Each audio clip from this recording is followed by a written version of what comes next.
I will wish you luck. We'll move on to the next interview. Thank you. Thank you very much, Beth, and thank you to Vix and Sammy. We have one interview that that Kath Brislane was not able to get here for the role of Arts and Humanities, but Tom Crawford chatted to her early today, and you can hear that now.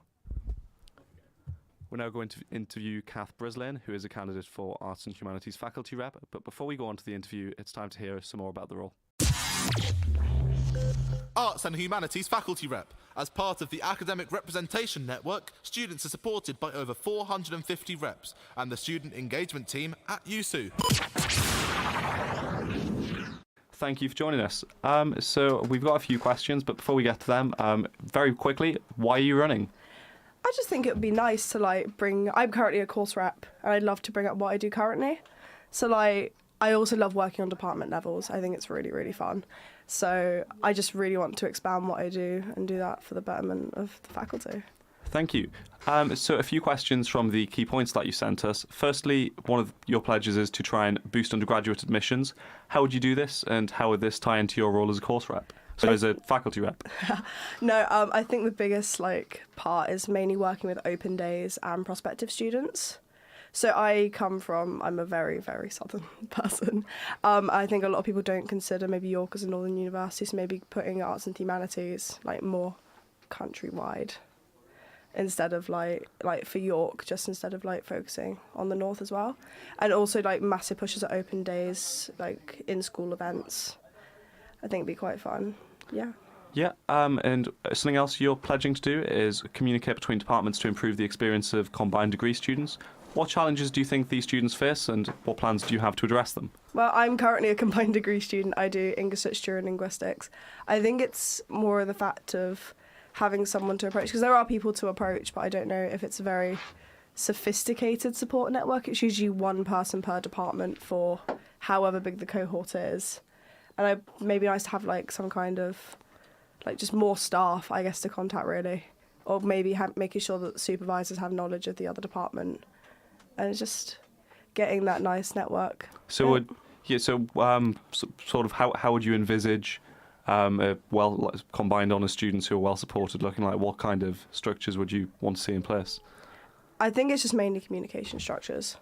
So just emails, getting supervisors. It has to be simple because you don't want to overcomplicate it. So it's just telling supervisors about the other department, making sure there's no ambiguity, saying module choices in that, and making sure that everyone's well aware of what's happening. Yeah, and you're pledging to collaborate more with reps on the department level. What collaboration isn't being done already, and what specifically would you do to increase the amount of collaboration that's being done? So at the moment, faculty reps do not meet with course reps, and I find that it's just there's the department rep and then there's this faculty rep, and it's not really there's course rep, faculty rep, and department reps. So I really want to be more approachable. So I want to go to the course rep level, go by department with course reps, and make sure they know who I am and when to contact me, because at the moment that layer of communication just isn't there. Yeah.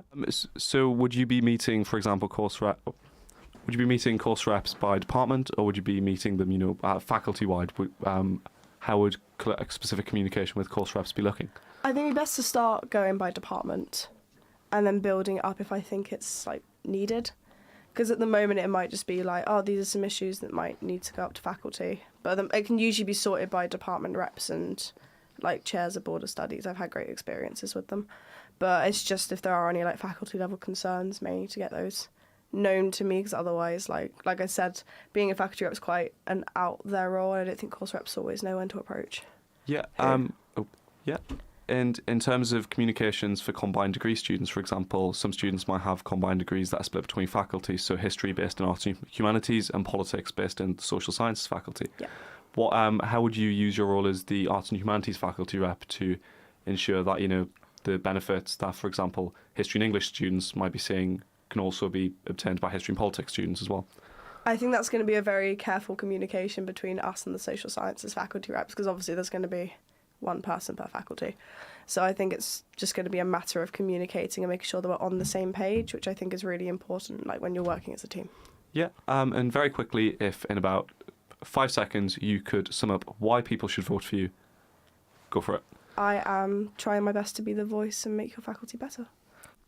Thank you, and thanks for joining us. That was Kath Brislane, who is standing to be the faculty rep for the Art and Humanities faculty. Thank you, Tom, and thank you, Kath, for joining us earlier. And to take a bit of a break from the interviews before we get our next guys in,